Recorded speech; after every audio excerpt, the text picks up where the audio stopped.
question intégrale. Deux questions. La première concerne le chiffre de 92 conseillers communautaires.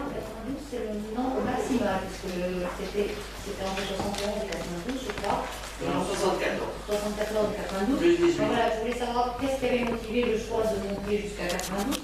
Et la deuxième des choses, c'est quand je vois tout ce qu'on enlève, est-ce que dans la nouvelle communauté d'agglomération, il y aura des compétences autres que celles obligatoires, optionnelles, enfin je ne sais plus, des choses que vous mettez dans le complément de votre propre gré sans y être obligé? Alors, c'est très simple. Toutes ces compétences ont été refusées par nos petits camarades en disant on n'en veut pas, puisque tu les as, toi, tu les enlèves. Voilà. Les obligatoires, il y en a 4, les optionnels, il y en a 2, et encore les optionnels sont bien évidemment amputés de ce qu'on appelle l'intérêt communautaire. L'intérêt communautaire va réduire encore l'optionnel très fortement, car il est hors de question à ce stade d'augmenter les compétences. Voilà. Et donc, on va regarder ça à peu près, mais il est évident que pour l'instant, si nous voulons avoir tout cela, il faut le reprendre. Voilà. Et ma question est plus sur la prochaine communauté d'agglomération. Est-ce qu'elle va être vraiment avec le minimum obligatoire, ou est-ce qu'il y a des compétences que vous y avez ajoutées alors que vous n'étiez pas obligé de les mettre en communauté? Non, la volonté est de s'en tenir aux quatre compétences importantes, aux 2 optionnels et peut-être une facultative qui serait sur le numérique, c'est-à-dire le réseau. Et c'est tout. Et le reste, c'est plutôt restreint. Si on veut réussir, parce que je vous signale que gérer 20 communes qui n'ont aucune affection sociétatrice, qui n'ont pour certaines jamais travaillé ensemble et qui se connaissent parce qu'on connaît les maires fort sympathiques, ensuite il faut que ça tourne. Et ça, c'est extrêmement difficile. Vous savez, c'est la théorie de la mayonnaise. Vous savez faire la mayonnaise, Maïka? Je vous enseigne là. La mayonnaise, parce que moi je sais faire la mayonnaise. Et pour réussir la mayonnaise, il faut y aller pas à pas. Et il faut dire, moi je ne prends pas de la peur. Non mais je sais faire le poulet au champagne pour les jeunes filles.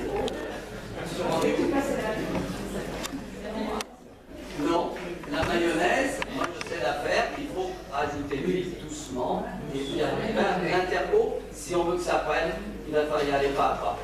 À mon avis, on est face à un système qui va mettre des années avant de prendre, je dirais, sa forme et sa cohérence.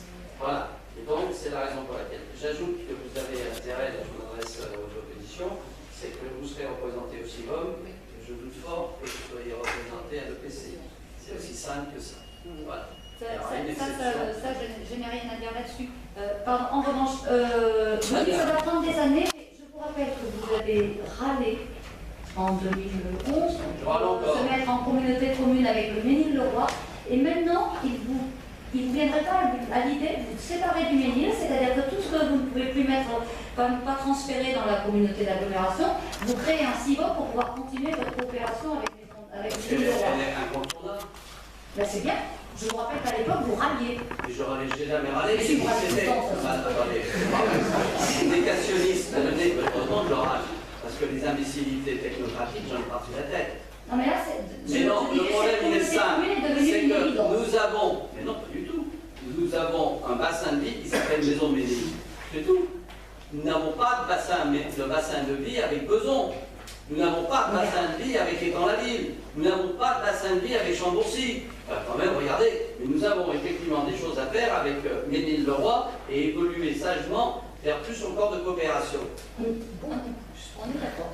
Bon, c'est la raison pour laquelle, même si certains disent, j'avais imposé effectivement qu'il y ait cette chose-là. Mais je suis désolé, quand je vois d'ailleurs la coquille vide qui a été la communauté de communes de Saint-Germain-en-Laye, je suis stupéfait, c'était simplement pour le jackpot du fric, ce qui est une escroquerie monumentale. Et comme j'ai dit à mon ami Ferro qui est parti de la Cour des comptes, j'espère qu'un jour la Cour des comptes, la Chambre régionale, va y mettre son nez, parce que c'était quand même un peu fort de café. Donc voilà, donc attendez, pas d'objection aux 2 décisions, c'est vrai. Vous allez rester un instant, je vais demander au public de sortir. bougez pas. Je vais arrêter.